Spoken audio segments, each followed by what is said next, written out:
कराड़ शहर police station में गणपति की आरती वरिष्ठ पुलिस निरीक्षक माननीय के.एन. पाटिल के शुभ हाथों से की गई। इस आरती के लिए पुलिस स्टेशन के अधिकारी व कर्मचारी उपस्थित थे।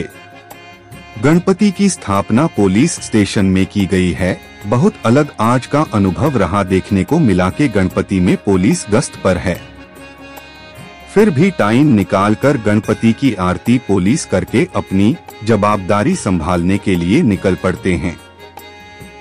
कराड़ शहर पुलिस का माहौल घर जैसा है।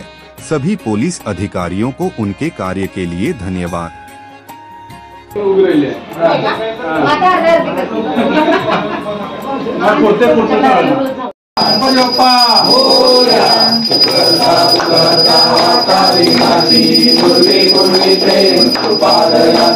सर्वांगी सुंदर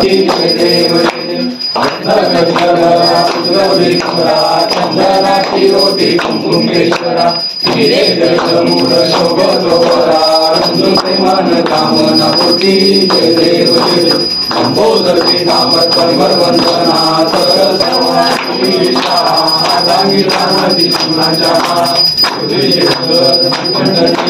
ऐसा शंकर शोभे तुम्हारा देव शंकरा स्वामी शंकरा आरती को